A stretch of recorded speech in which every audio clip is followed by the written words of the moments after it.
Graças a paz, irmãos, aqui quem vos fala é o pastor Luiz Antônio Ribeiro. E vamos para mais uma escola bíblica dominical.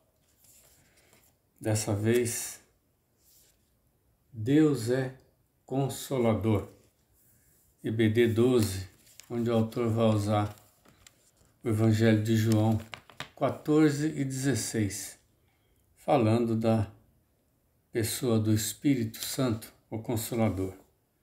O nosso texto áudio dessa manhã é João 14, 26. Diz assim o Senhor: Mas o Consolador, o Espírito Santo, a quem o Pai enviará em meu nome, ele vos ensinará todas as coisas e vos fará lembrar de tudo que eu vos tenho dito. Muito bem, vamos fazer uma oração para agradecer o estudo dessa manhã. Amado Deus, maravilhoso Pai Celestial, obrigado, Senhor, por essa oportunidade de estudar Tua Palavra.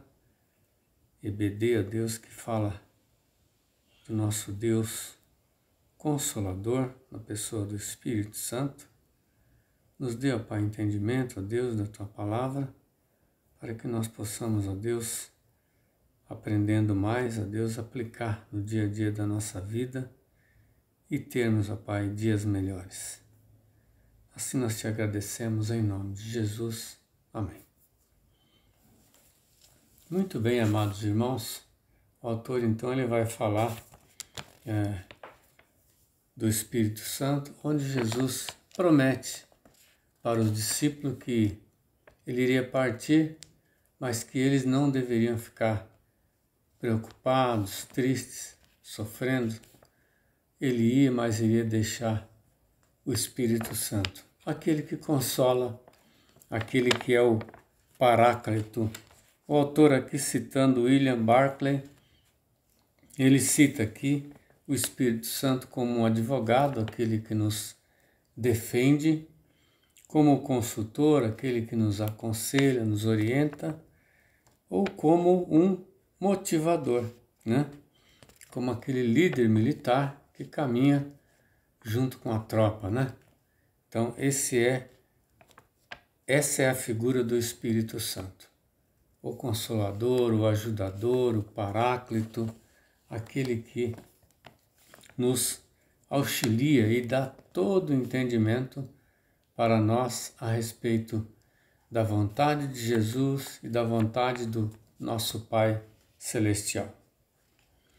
O autor, então, ele vai usar aqui alguns versos, o verso 16 e o 17, por exemplo, onde ele diz: E eu rogarei ao Pai, ele vos dará outro Consolador, para que fique para sempre convosco, o Espírito Santo da verdade. Então, o Espírito Santo, que no passado, o Espírito Santo ele tabernaculava esporadicamente na pessoa daqueles que serviam a Deus, aqueles artífices, por exemplo, que construíram o templo, né? A arca. Eram pessoas dotadas do poder e da sabedoria do Espírito Santo para a determinada atividade, né? E quando eles concluíam aquela atividade, então, o Espírito se retirava deles. Como aconteceu com Sansão também, que o Espírito tabernaculou nele, deu aquele poder para ele, e quando ele caiu, ele pecou, o Espírito Santo então saiu dele e ele fracassou. Aqui o Espírito Santo, ele diz que habitará para sempre conosco. E é interessante, eu quero ler também a carta de Paulo aos Efésios, capítulo 1, ele fala disso.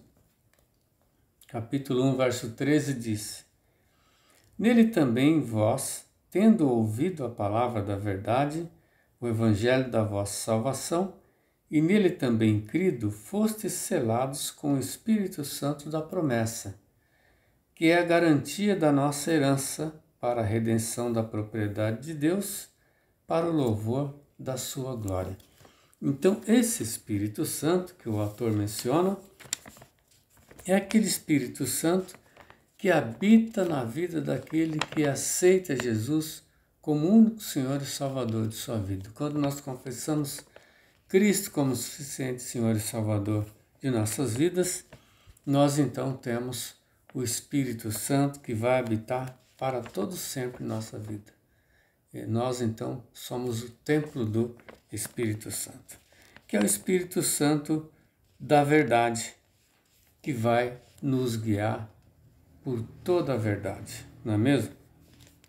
É um Espírito Santo que vai nos dar a segurança em todos os atos que nós realizamos da nossa vida, nós estaremos seguros porque Ele é, ao contrário das trevas, da mentira, Ele é a verdade.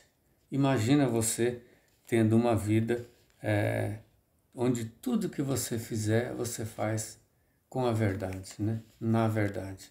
Certamente tudo vai dar certo. Ele nos fará viver também, né? O verso 19 do nosso texto, né? De João 14, diz assim: dentro em pouco o mundo não me verá mais, mas vós me vereis, porque eu vivo e vós também vivereis.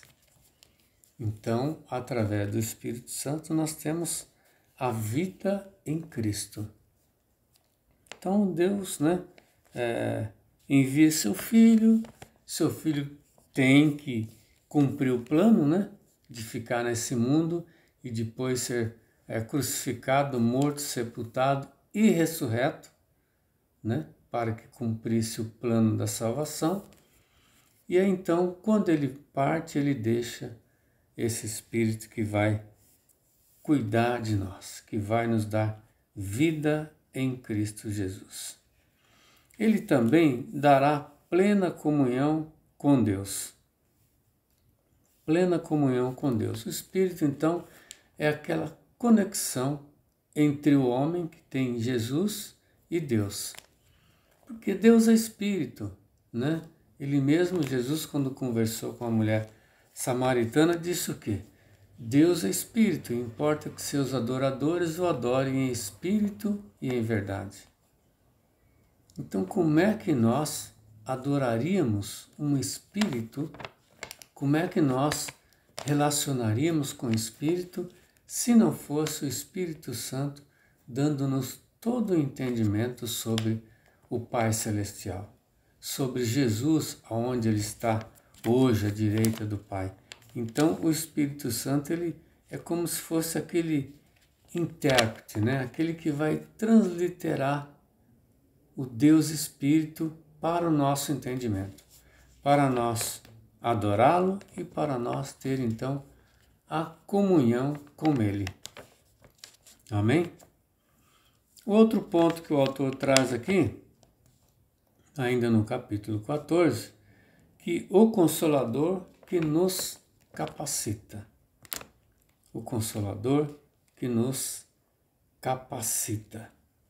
Muito bem.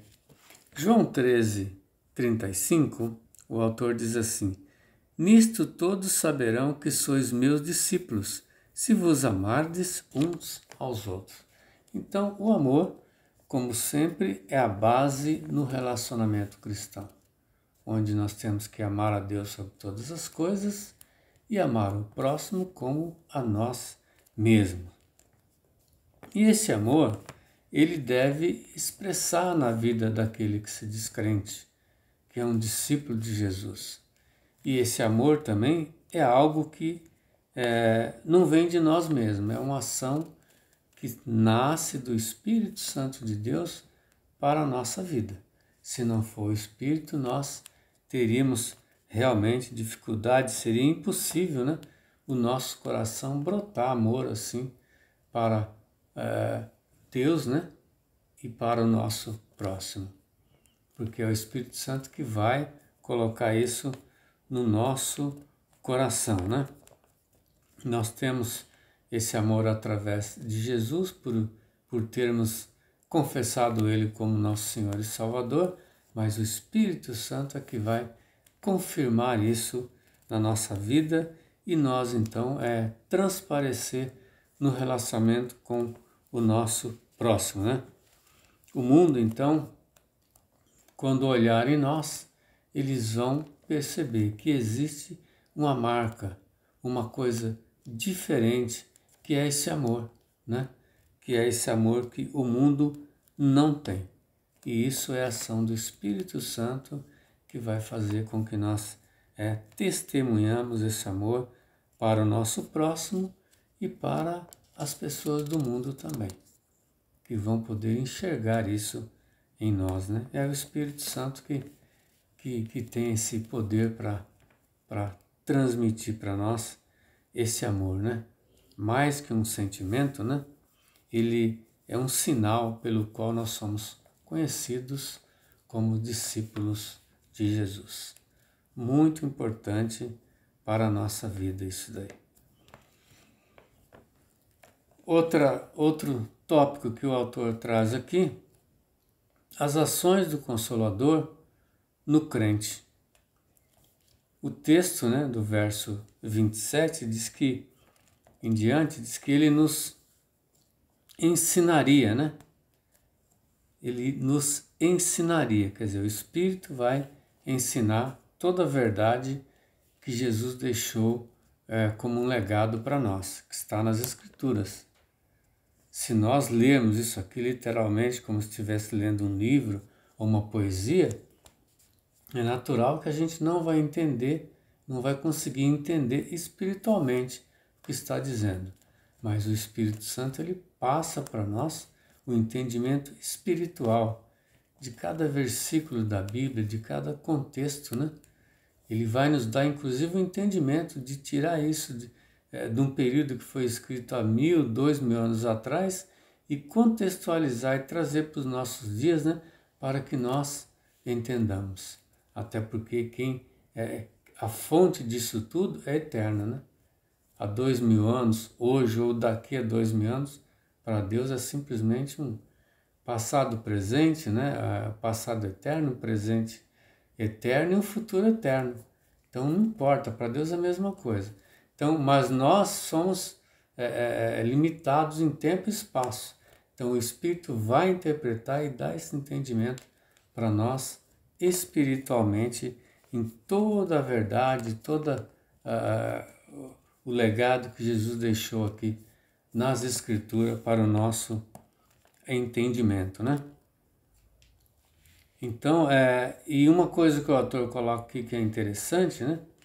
Assim, aprendemos que o ensino é para aqueles que têm um coração ensinável, um coração submisso e obediente. Isso é isso é fundamental, né? Essa submissão, essa obediência, ler as Escrituras, entender o que o Espírito Santo passa para nós e a gente aplicar na nossa vida, né? Obedecer aquilo que Jesus está trazendo, mandando aqui nas Escrituras. Obedecer os seus mandamentos propriamente dito, né? E ele aqui traz alguns subtópicos, por exemplo, né? Quando ele fala na paz celestial, né? O verso 27a diz: deixo-vos a paz, a minha paz vos dou. Olha só. E nós estamos vivendo um momento tão difícil, não é mesmo? Um momento de guerra, de políticas assim completamente desconexas, né? Com a realidade, com a verdade, né? Com a ética, uma política totalmente descompromissada. E tudo isso causa o quê? Uma instabilidade, causa uma tristeza, uma irritação, um descompasso emocional na sociedade quase como um todo, né? E Jesus ele vem com essa proposta de dar a paz, né? Deixo-vos a paz, a minha paz vos dou. Quer dizer, a paz de Jesus, aquela paz que verdadeiramente elimina qualquer conflito, né? Uma paz diferenciada, Mesmo quando ele diz lá em João 16:33, né? Digo-vos para que credes em mim. No mundo tereis aflições, mas tende bom ânimo, eu venci o mundo. Quer dizer, mesmo no mundo em que teremos aflições, com a paz de Cristo, a gente tem um ânimo para subsistir nessas, às vezes, inúmeras dificuldades que o ser humano passa, né? Então, essa paz é interessante. Ele fala da segurança celestial também, que é o verso 27, parte B, ó. Ele diz: deixe-vos a paz, a minha paz vos dou. Eu não a dou como o mundo dá. Então, qual é a paz que o mundo dá? Qual é a paz que o mundo dá? O mundo faz um pacto, né? Um acordo, chega a redigir tudo lá que é necessário para aquele acordo, e depois, quando vira as costas, já estão brigando e guerreando de novo. A paz de Cristo não, a paz de Cristo ela é segura, né? Se ela ocupar o coração de alguém, ela é segura, ela verdadeiramente traz a tranquilidade que nós precisamos. Ele fala também da esperança celestial, né? Verso 28a. Ouviste o que eu vos disse, irei e voltarei para vós. Ouviste o que eu vos disse, irei e voltarei para vós. Então Jesus, ele deixou essa esperança não apenas para os discípulos, né, mas para nós, que também somos discípulos de Jesus, né? Ele fala, eu vou para o Pai, né, mas eu voltarei para buscar a minha igreja, para buscar vocês, né? Ele não foi aquele Jesus que foi ressurreto, agora estou à direita do Pai e não estou nem aí com vocês, não. Ele continua olhando por nós, cuidando de nós, e no momento oportuno que ele vier consumar a sua história, então ele vem resgatar a sua igreja. Oxalá que todos nós estejamos com ele nesse contexto também de a volta para casa, né? Voltar para a Canaã celestial novamente, de onde se originou a raça humana. Ele fala também da alegria celestial, né? 28, verso B. Se me amasseis, ficarias alegres, porque eu vou para o Pai, pois o Pai é maior do que eu. Então, por que ele fala isso? Porque ele estava num momento de despedida e os seus discípulos estavam tristes, né? E quem não ficaria triste? Convivendo ali com Jesus, vendo sinais, milagres, curas, dando todo o aparato de proteção mesmo, inclusive física, psíquica, tudo. E de repente Jesus fala, eu estou indo para o Pai, eu não vou ficar mais com vocês aqui. Então ele fala, olha, se vocês, como diz o texto aqui, se me amasseis, vocês não eram para ficar tristes, era para ficar alegre. Porque se eu vou para o Pai, eu vou para o Pai para garantir que vocês também um dia vão para lá. Então nós estamos no mundo com tantas dificuldades, irmãos, mas nós não deveremos viver, sim, uma vida de tristeza quando estamos em aflições.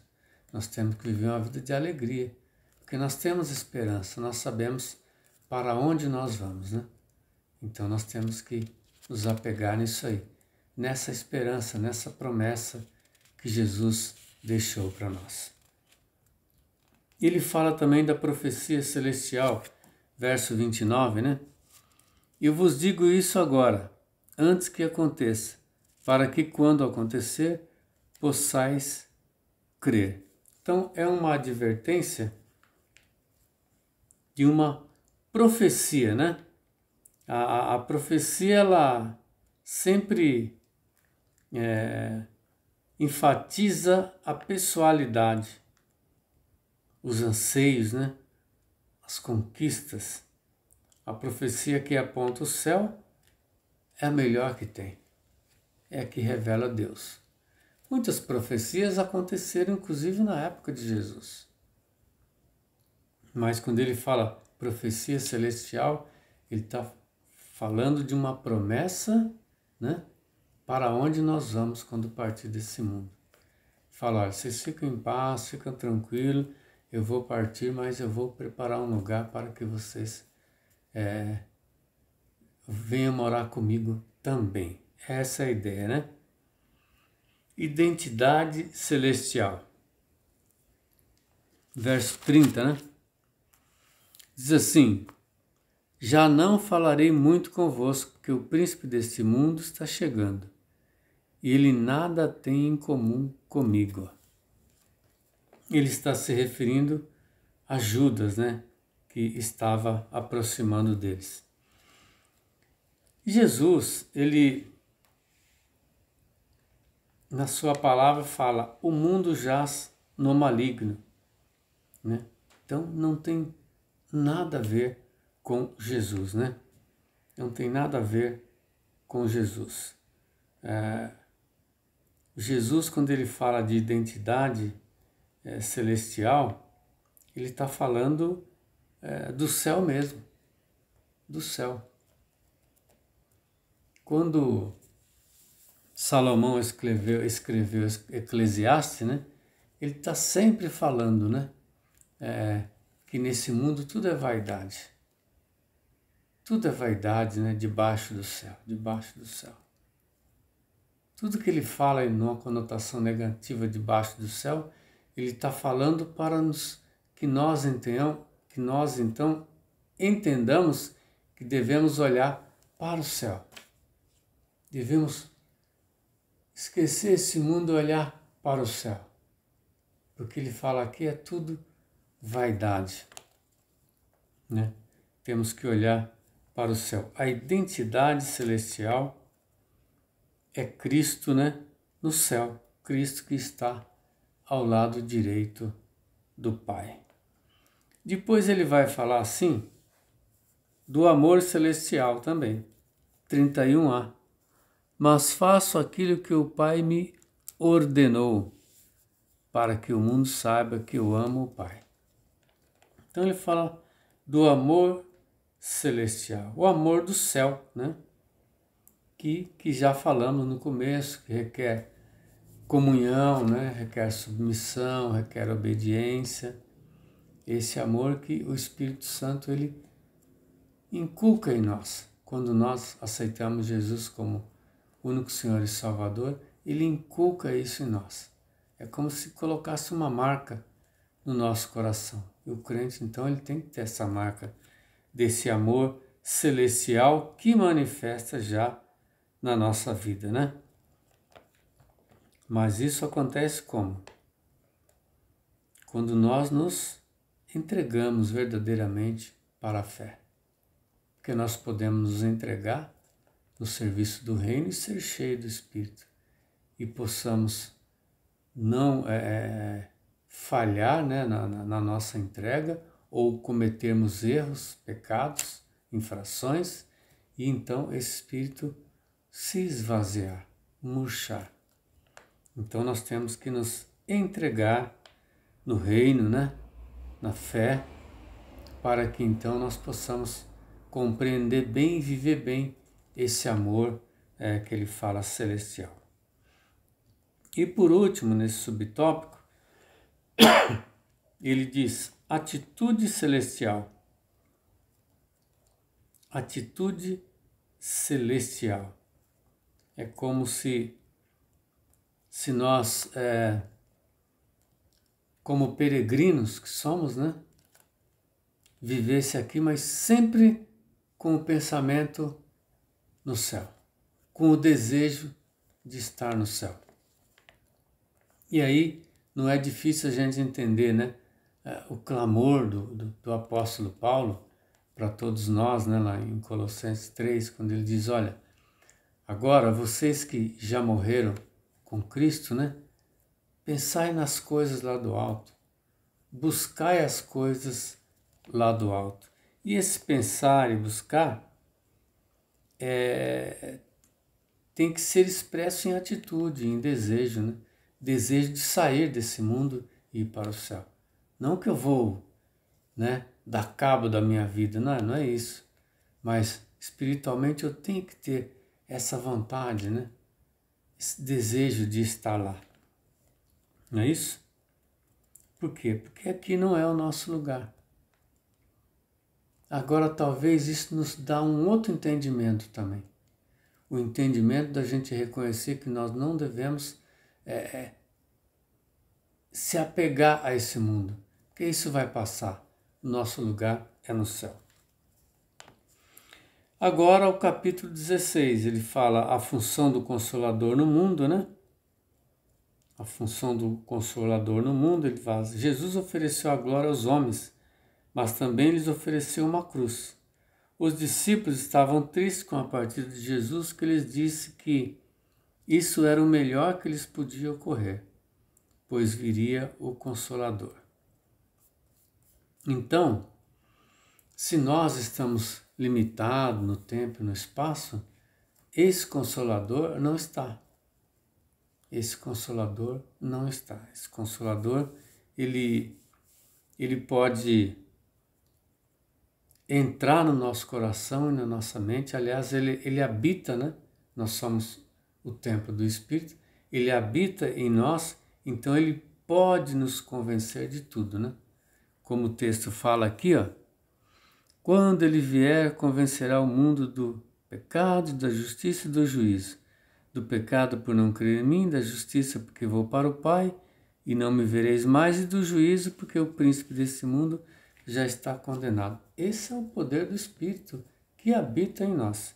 Então esse Espírito, naturalmente, ele pode nos convencer a fazer coisas boas, não é mesmo? Coisas boas. Falar, pregar a palavra, né?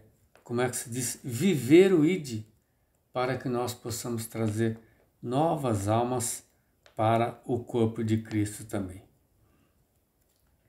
Então, amados, que nós possamos valorizar esse Espírito, né, que habita em nós, que nos dá o entendimento, né, e que nos livra de todo mal. Se nós formos submissos, né, à ordem desse Espírito, ele vai nos conduzir para as águas tranquilas, né, para uma vida que agrada a Deus. Amém?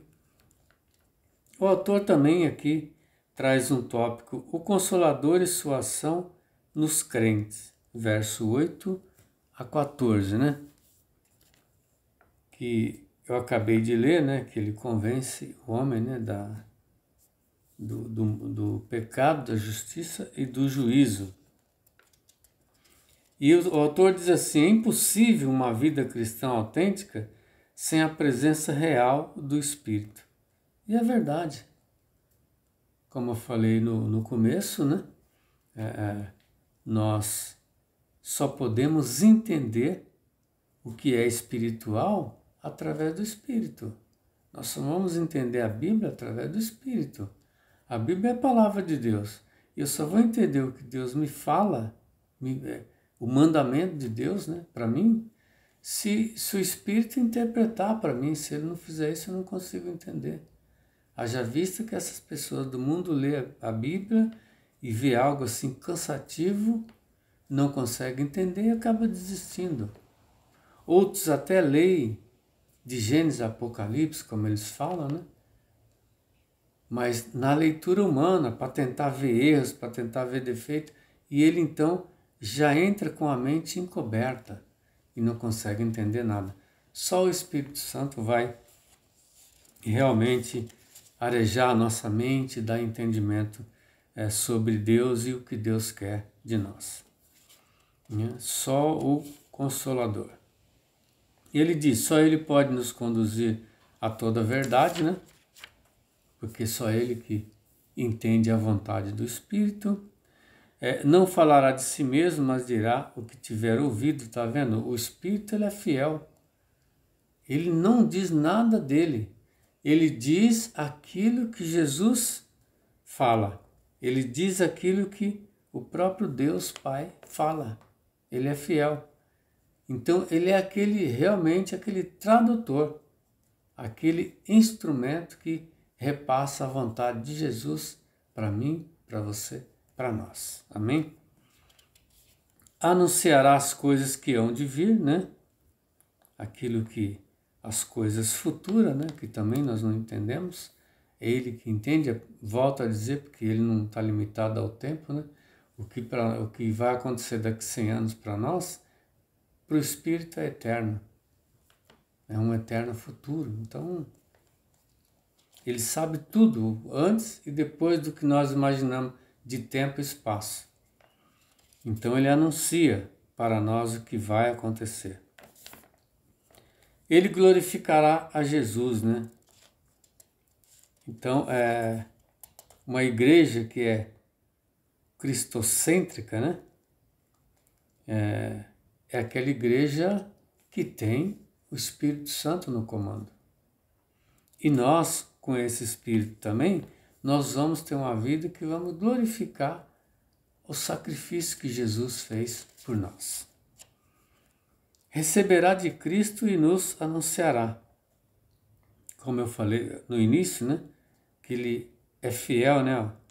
Ele recebe de Cristo, né? E anuncia